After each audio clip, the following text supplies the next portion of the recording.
मैंने अपनी मंगेतर की पोस्ट पर बस एक लाइक किया था और उसी रात उसने इमरजेंसी मीटिंग बुला ली। उसने कहा कि मैंने कंपनी की संस्कृति खराब की है और पूरे महीने की सैलरी काट दी।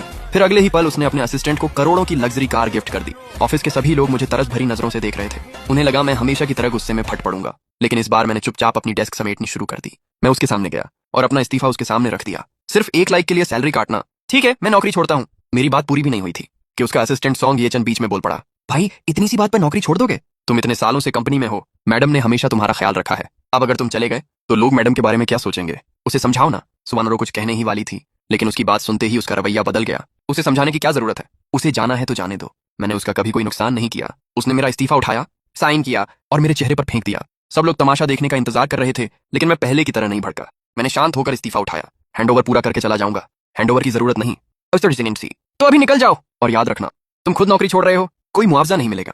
कुछ करीबी सहकर्मी मुझे अलग ले गए और माफी मांग लेने को कहने लगे। वे जानते थे कि मैंने और सुवानरो ने इस कंपनी को शुरुआत से मिलकर खड़ा किया था। मैंने अपनी पूरी जिंदगी इसमें लगा दी थी। अब छोड़कर जाने का मतलब था सब कुछ खो देना, लेकिन इस बार मेरा फैसला बदलने वाला नहीं था। मैंने सबका धन्यवाद किया, अपना सामान उठाया और ऑफिस से बाहर निकल गया। उसी पल मैंने देखा सुवानरो की आंखों में एक अजीब सा भाव था। उसे यकीन नहीं हुआ कि मैं सच में चला जाऊंगा।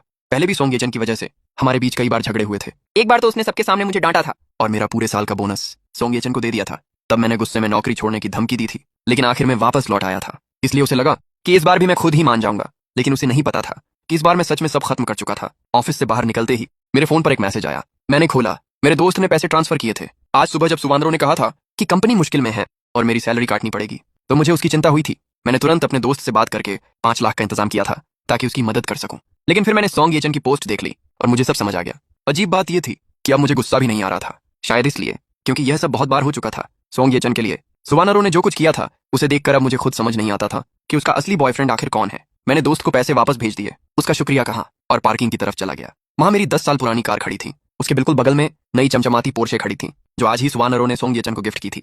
पूरी पार्किंग खाली पड़ी थी, फिर भी उसने अपनी कार मेरी कार के ठीक बगल में लगाई थी।